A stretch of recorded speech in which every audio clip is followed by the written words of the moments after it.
All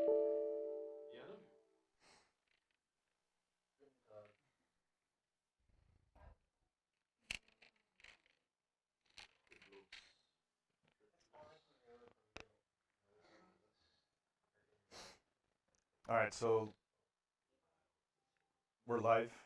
Okay. So last weekend we went through the Valley of Vision. Does anybody remember what the Valley of Vision refers to?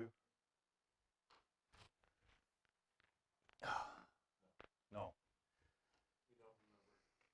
That's right. I had to reread it to remember. Hmm? Mm-hmm. So the Valley of Vision, she does. Is it an excuse or is it a? So the Valley of Vision was the region of Jerusalem, including the surrounding valleys. So the chapter's speaking to the um, further explanation of the corruption of Jerusalem and the use of Assyria as an instrument of judgment. So the Lord uses the I'm trying to remember where'd it go?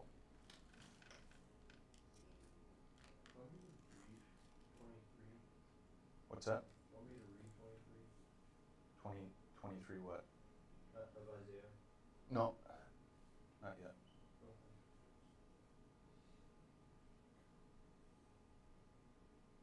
So the Lord uses basically Assyria to perform judgment on Judah. So they fill the surrounding valleys and try to lay siege to Jerusalem.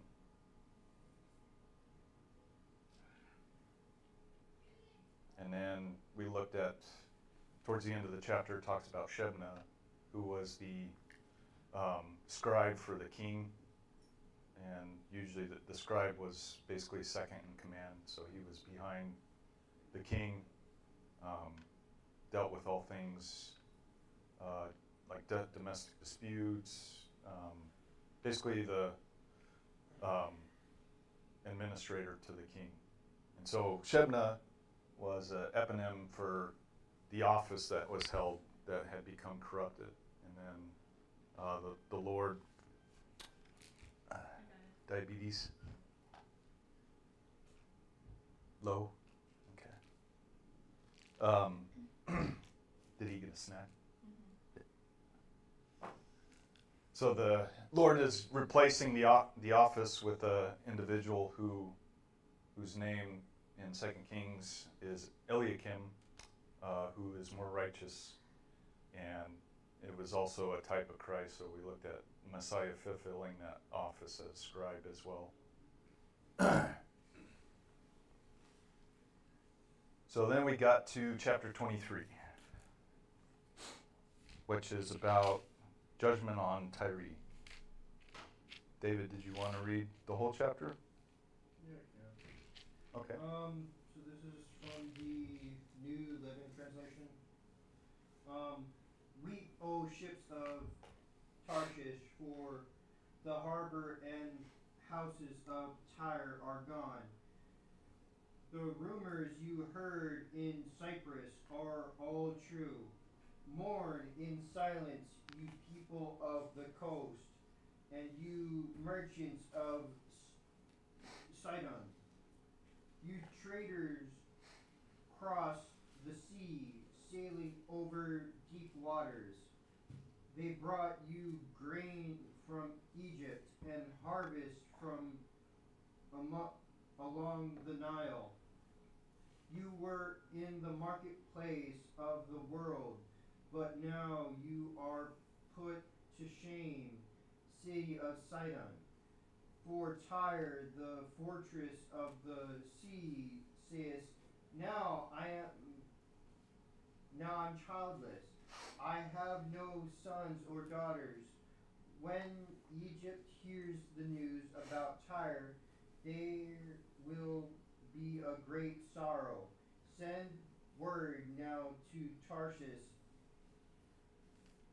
Wait, you people who live in distant lands. Is the silence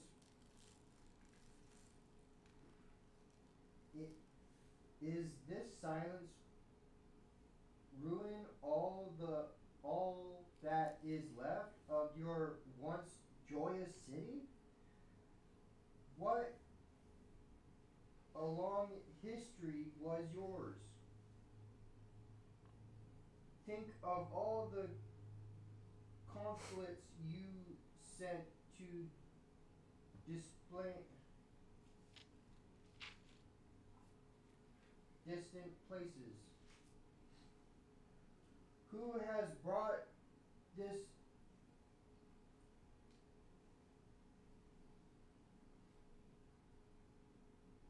disaster on Tyre, and that great creature of kingdoms? Her traders were all princes, her merchants were all nobles.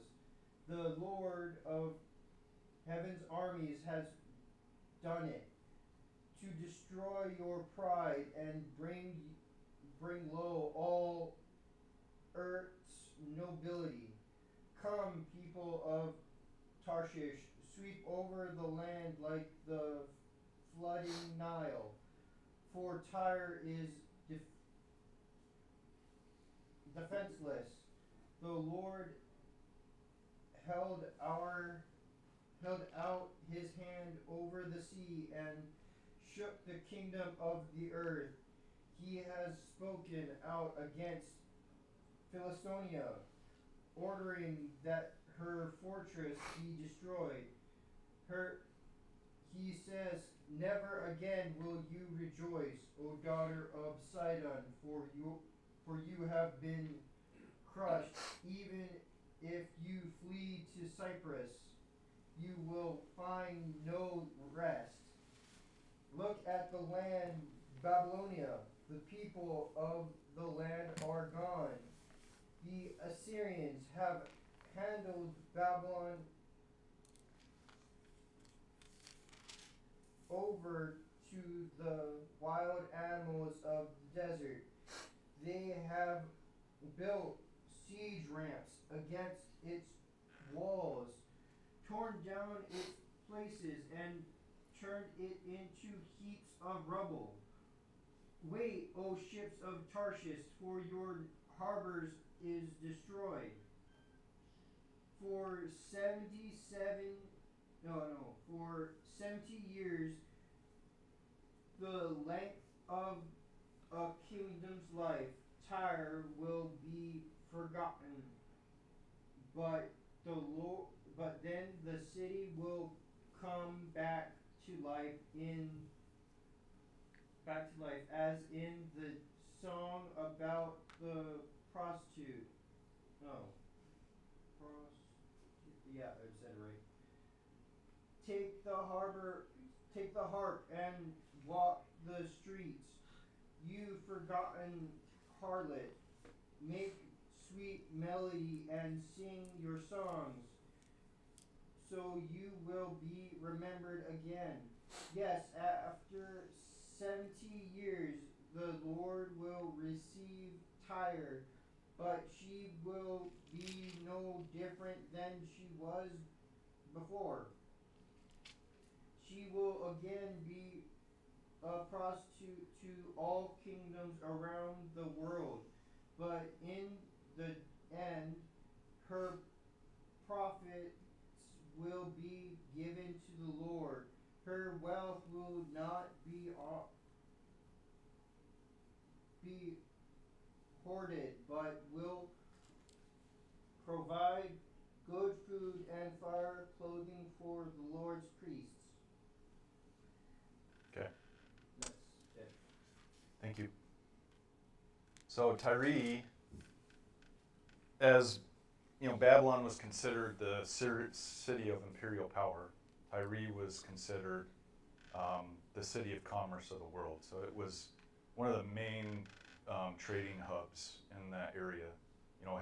Given their unique location, they were a seagoing people, and they traded a lot with nations east or surrounding the Mediterranean. So they provided a lot of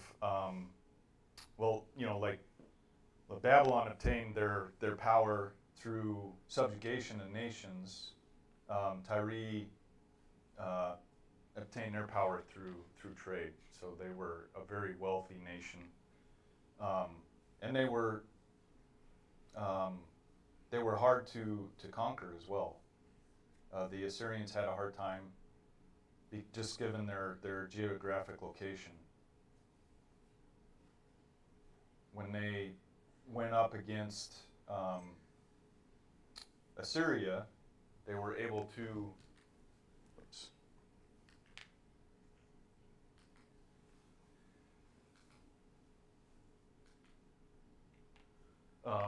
So they also provided precious metals to the surrounding areas, which a lot of the idols that were created came from the metals that were mined from Tyre.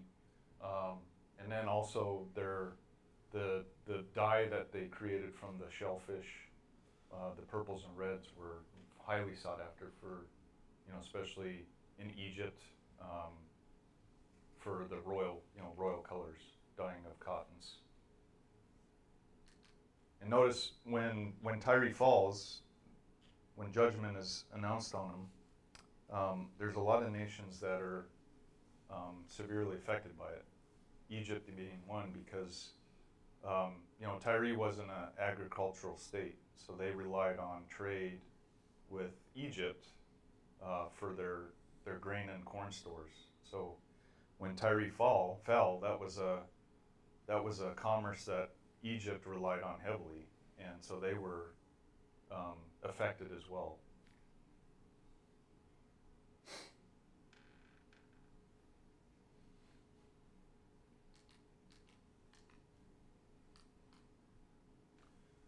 So when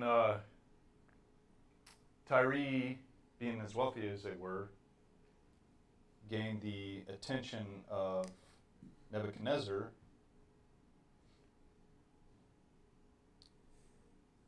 they were, prior to that, they were pushed by Assyria. They were pushed back into, there's an island just off the coast of Old Tyre. So Old Tyre was down here, so they were pushed back by the Assyrians onto this island. And during low tide, the draft of this region here is like only 8 feet, similar to going out to La Push. Did we watch something on this, like a video or a... I don't remember. We touched on this recently, how like the topography was completely changed, and like some of those coves, like you can't get to them. There's like only a couple ways in and a couple ways out. Like they were really well fortified, even though it's an island. The whole thing was. Yeah. This is not Cyprus? This island is not No, Cyprus? this is not Cyprus. Cyprus is out here. Okay, so it's a smaller island. This Yeah. is like This just is a couple zoom hundred in. yards off the Yeah. mainland. It's like super close. Right. Oh, gotcha.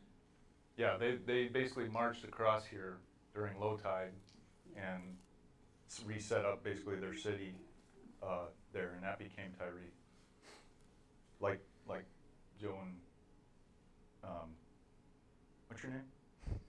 Holly said, it's it was heavily fortified. Mainland component. Yeah. Yep. It wasn't just on the island. Yeah, but they abandoned during the early years of Babylon. They abandoned Old Town Tyre, and this became their main city. Didn't they Main use hub. the rubble from like Mhm. the city and like use that to make a land bridge? And Right. Just push their way through. Actually, that was Alexander. Oh, someone did. Alexander the Great. That's clever. Yeah. Props to Alexander. And they had a worthy naval fleet too, I guess, if you want to call it naval fleet. Well, weren't the Phoenicians? That was like their. Yeah. Yep. They had a pretty far reach when they were attacking that fast. They had those cool ships that had the big eye on them. So notice when it says,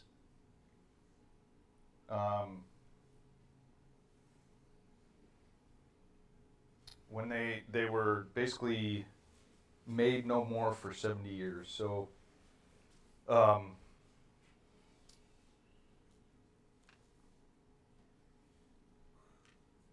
thought I had it down here.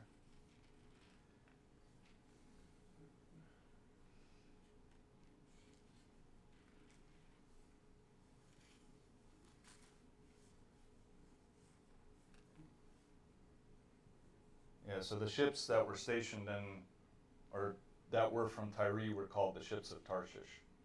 So whenever you read of the Ships of Tarshish, that's just the Tyre's, essentially navy.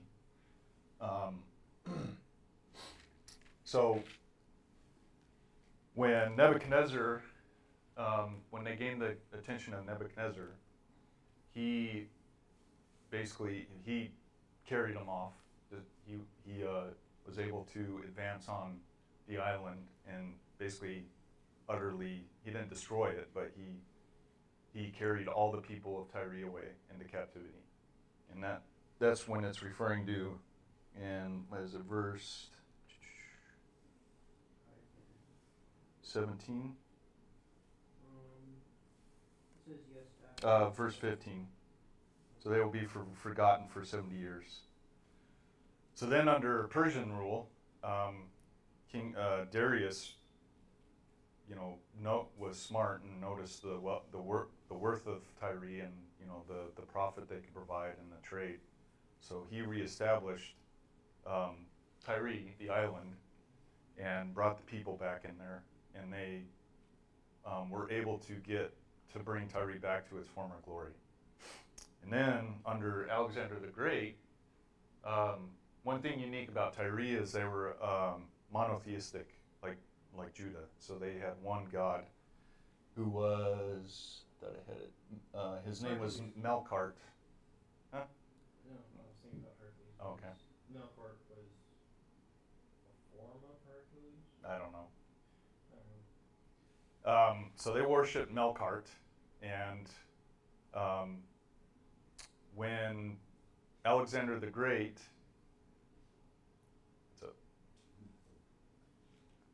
What if his son was Carhartt? Carhartt.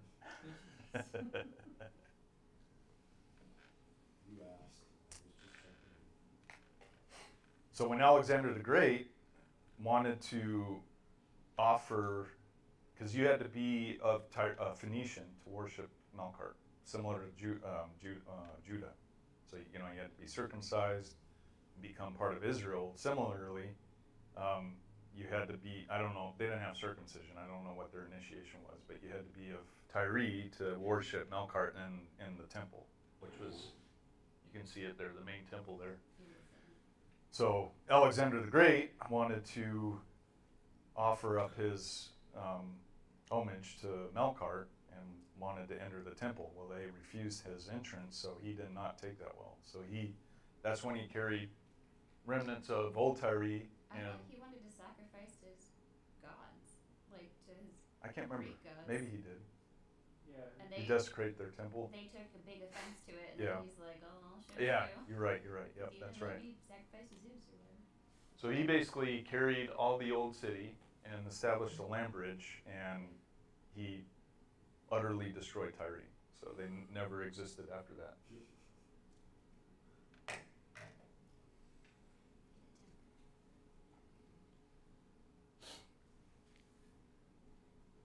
So that's a rundown on Tyre. So judgment under Babylon, reestablished. It says so they also helped in the rebuilding of the temple during King Darius's time. So they provided Judah with materials. Cedar. Yep.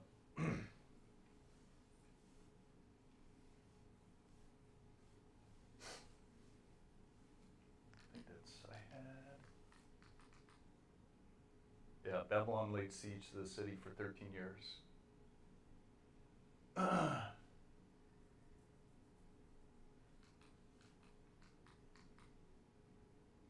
right. Time is it? Chapter 24. Any comments or questions on Tyre?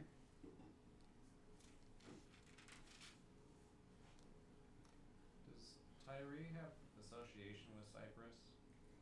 I may have missed that. Yes. Or, okay.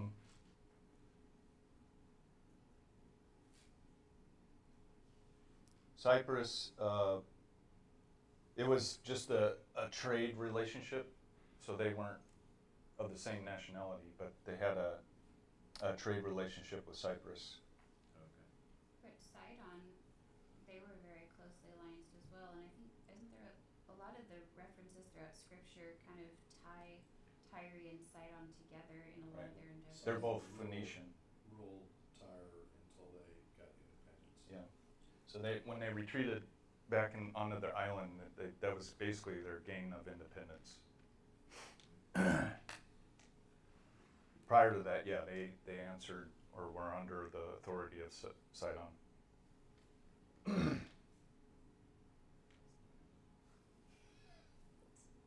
be surprised. Meow. Yelling at the window. Okay. So we kind of shift gears here in chapter 24 and to kind of get a rundown of the direction that Isaiah goes here. Someone want to read 2 Peter chapter 3 verse 8 through 13. Actually, let's first, let's read that and then we'll read. We'll break up chapter 24. Peter 3. Yeah, 2 Peter 3 verse 8 through 13. But do not overlook this one fact, beloved, that with the Lord 1 day is 1,000 years, and 1,000 years is 1 day. The Lord is not slow to fulfill his promise, as some count slowness, but is patient toward you, and not wishing that any should perish, but that all should reach repentance. But 1 day of the Lord will come like a thief, and then the heavens will pass away with a roar, and the heavenly bodies will be burned up and dissolved, and the earth and the works that are done on it will be exposed. Since all things are thus to be dissolved, what sort of people ought you to be in the lives of holiness and godliness, waiting for and hastening the coming of the day of the Lord, because of which the heavens will be set on fire and dissolved, and the heavenly bodies will melt as they burn. But according to his promise, we are waiting for the new heaven and the new earth, in which righteousness dwells. Okay, so what event are we looking at here? What's happening? What's Peter describing? Last day. The last day. What's included in that? Hellfire and brimstone? Well, the day of the Lord is generally when judgment occurs, and then also when it basically starts his reign and rulership over the world. Okay. And we also see a renewing, right? A renewing of the earth.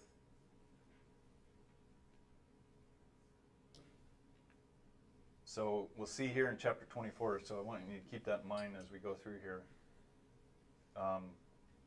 Because chapter 24 is going to bring a more kind of detailed description of what that passing away of the first, or the renewal process to the earth, what's going to occur.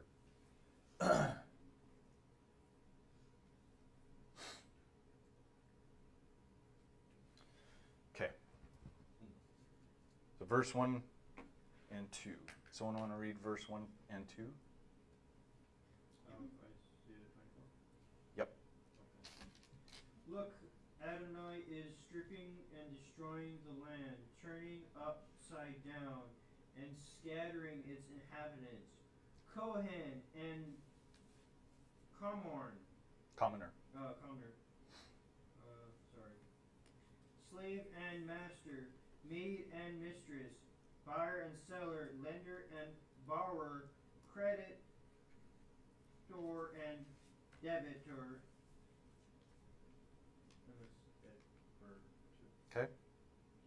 So what are you looking at here? What is God doing, Adonai? Your financial status isn't gonna make a difference.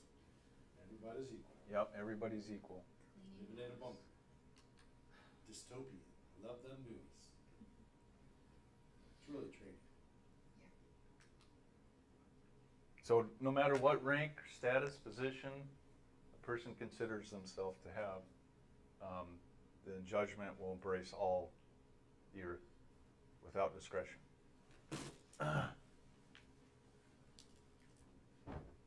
Okay.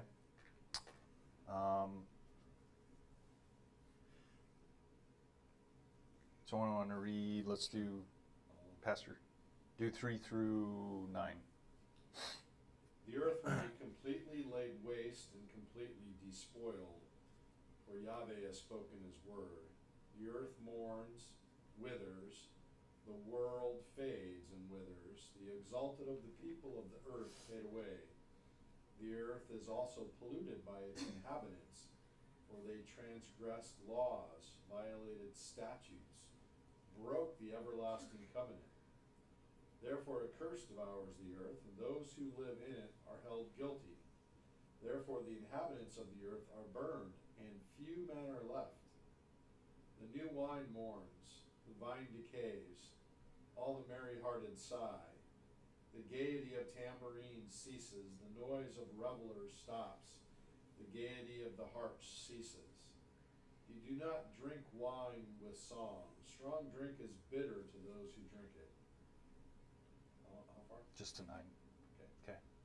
So what's going on here? Big thing. Everything's lost its luster. Everything's lost its luster? Okay. Yeah. Earth's a wasteland, Yeah. and there's no joy to be found. Very few people. Yeah. Even the motivation to find joy is, it's like people are just like, depression. I don't want to even look for joy because I know there's none to be found.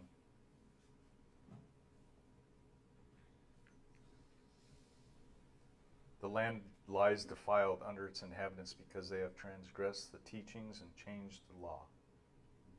Says the inhabitants of the earth decrease in number and few people are left. They're not even finding joy in each other's Yeah. like intimacy. Well, they've been. Yeah, they've been wiped out. I don't know if it's talking about Well, procreation, but that might Well, include they're it. not growing. Right. I mean, yeah, people are dying off, but they're not growing in number.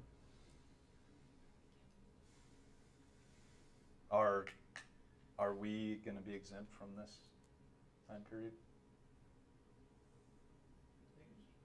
Well, I shouldn't say us. We'll be dead. Yeah, but Haven't those gotten in to that yet. those in Christ, are they going to be exempt from this? Are they going to experience it?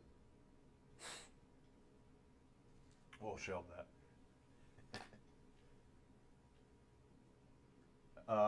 Okay.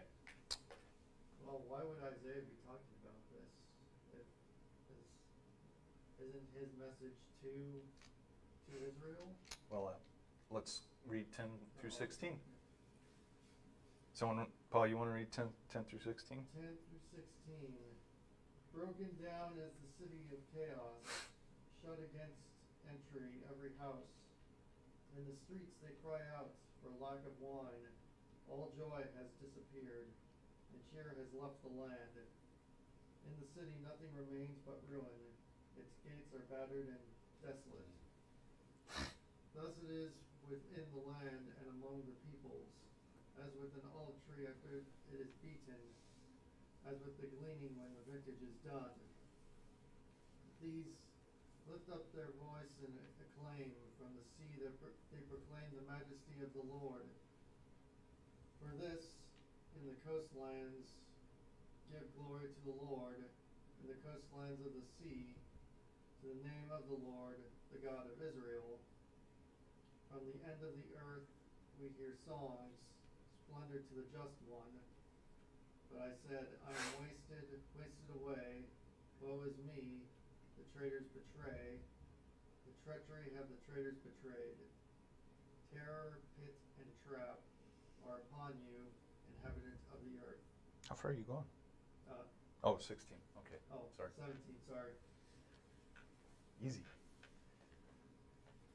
Right. So what is the city of chaos? What city is he talking about? What city's been the attention of Adonai all through Babylon? That's one of them. He's been covering a lot of the nations around Israel. Right. Okay. Whether it be Assyria or Egypt or Babylon. So I'm gonna. It's Tohu, city of Tohu. Yep, city of Tohu. So I'm going to read to you. I'm going to skip forward in Isaiah. Isaiah chapter 32 says, "Beat your breasts in mourning for the pleasant fields and fruitful vines, for the land of my people, producing thorns and briars, for all the happy homes in the joyful city, for the palace will be abandoned, the crowded city deserted. Offal and fortress, wastelands forever, a delight for wild donkey and pasture for flocks." So when it's talking about the city of Tohu, and if you remember, I think it was in Zechariah when we read this last army against the Lord will ravage Jerusalem, and they will. It was pretty graphic in detail. Like women will be raped and people killed. So when it's talking about the city of chaos, I believe it's Jerusalem that is the object of these verses, because Jerusalem will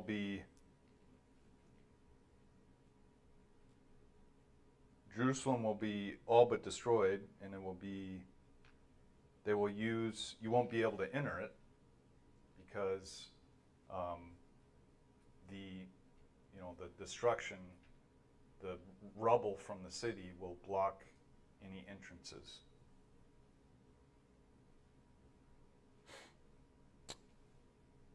aren't verses 11 and 12 still referring back to verse 10 where it's talking about the city of chaos? Yep. That's what I'm saying. So are you saying that Jerusalem is that city of chaos? Mm-hmm. That's what I'm saying. You don't think so?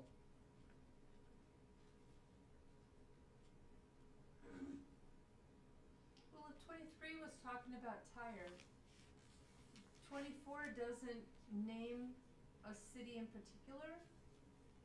It talks about the whole earth, but there seems to, if that's true, then there seems to be a shift in the thinking, but not explained. Well, yeah, there's a shift in who's.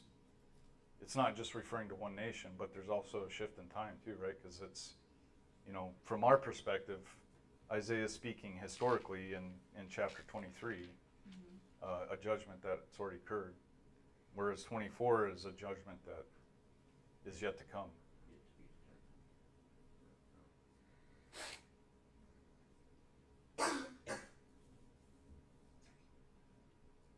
And typically, in the judgment to come, there's two cities that are usually the object of the Lord's attention. It's Babylon and Jerusalem.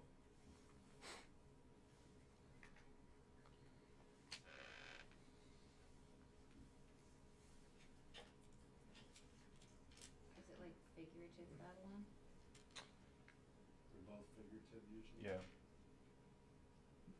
But I take this as being Jerusalem because, Zechariah and Jeremiah speak to, not a complete destruction, but there is an invasion in Jerusalem.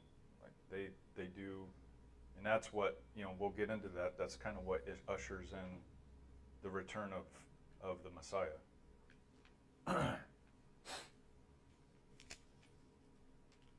And then in verse 13 through 16, it talks about, like, when you glean grapes, what does that mean? When you're gleaning grapes? Harvesting.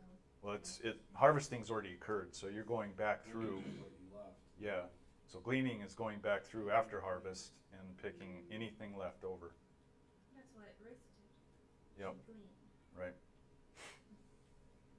So there's a gleaning So after, harvest is what is harvest usually symbolic of?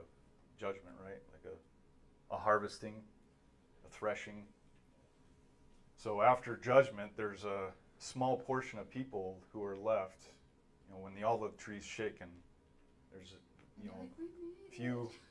a few good olives left, ripe olives left that will turn to honor the Lord.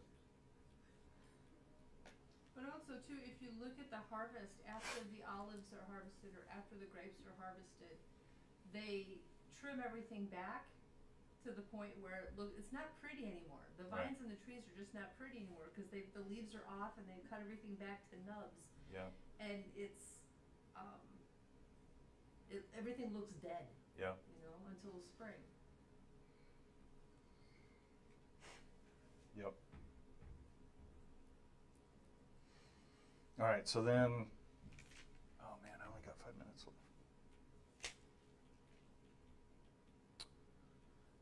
left. I'll read verse 17 through 20. It says, terror, pit, and trap are upon you, you who are living on earth. He who flees at the sound of terror will fall into the pit. He who climbs up out of the pit will be caught in the trap. For the windows above have been opened, and the earth's foundations shake. Let's see. And then, what was I going to? The earth cracks and breaks open. The earth crumbles to pieces. The earth trembles and totters. The earth staggers to and fro like a drunk, sways back and forth like a watchman's shelter. Its transgressions weighs heavy upon it. It will fall and not rise again. So is Isaiah speaking metaphorically, or is he speaking in actual terms? Hopefully metaphorically. Most likely it's actually metaphor.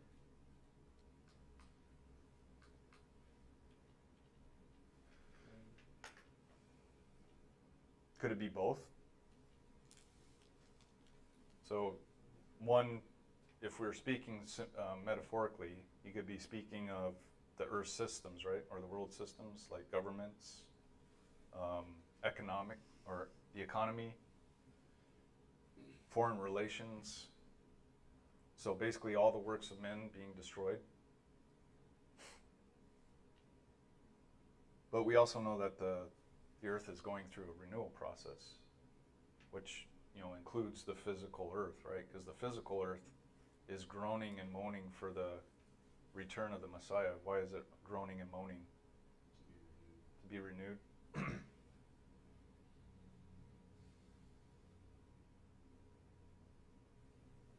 So it could be a doing away or a changing of the physical laws of the earth. I think about that a lot, like in my profession, if even one law was changed, like my job would basically be, I wouldn't have a job, because the things I do rely on the laws of physics and to ensure that what we're designing works. I mean, I was thinking of like Avogadro's number or Boltzmann's constant.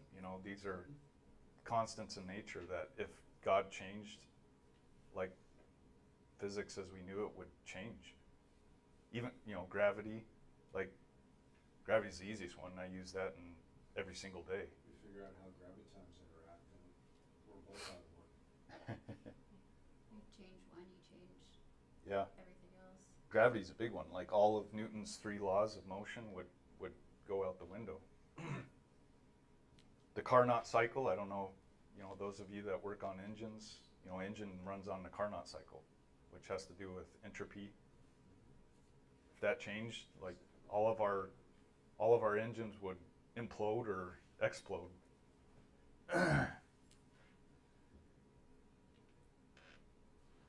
It's just some, interesting to think about. For some reason, I always think of Schrodinger's cat. Schrodinger's cat? Yeah. Enlighten me. Well, it's a saying where it's you have a cat in a box and it has both uranium and something else. And when you open the box, the cat's gonna either be dead or alive.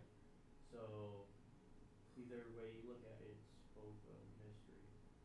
If you don't open it, it's gonna be Mm. it's gonna probably be alive. If you're gonna open it, it's probably gonna be dead. So it's more or less probability. And, I think you need to go back and read that. I probably do. Because it's whether Yeah, there's who- a cat in the box, alive or dead, but it's based on whether you look or not. So it's simultaneously dead and alive Yes. until you make that choice.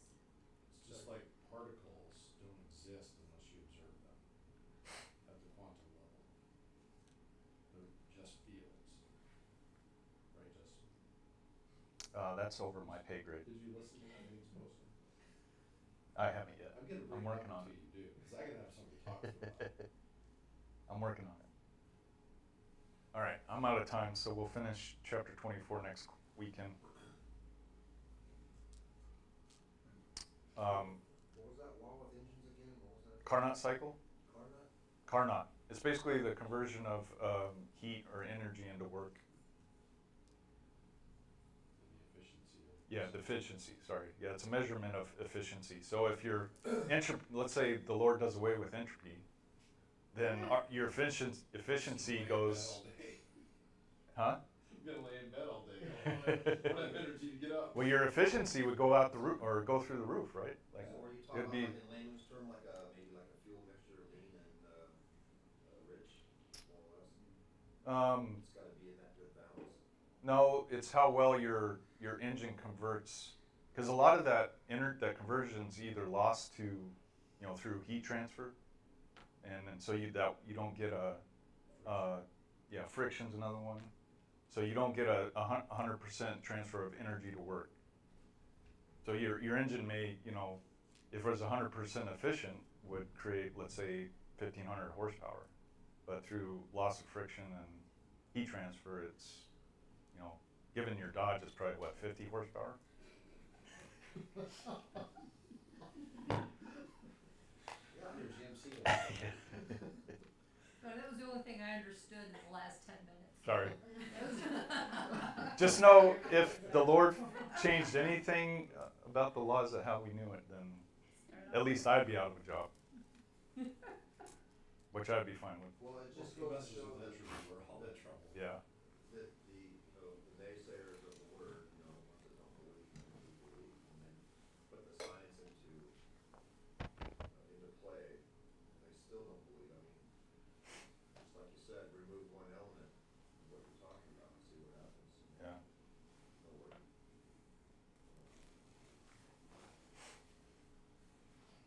Creation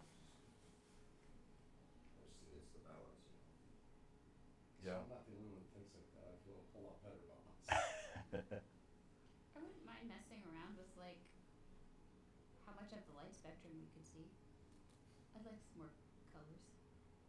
I don't know if I could take any more. There's people that have a condition that can see millions of colors and things that I've Cool. read a description.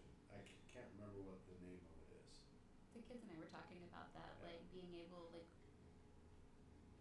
we can only see what we perceive, or we can only kind of take in what we perceive as colors, but knowing that there's things that exist in the natural world that we simply can't perceive, but other things can, like shrimps and other weird animals, they can see like way cooler stuff. Mhm. And I'm like, if you can understand that and grasp that, then what is so hard to understand about the rest of it? Yeah. I think it's amazing that scientists figured out how to see what other creatures see. Yeah. What? Yeah. Yeah, Would you just like Yeah. well, you create a sensor and then you can convert that to a 2D image Yep. with colors we have. So that's really cool. Is the condition called SYNESTHESIA?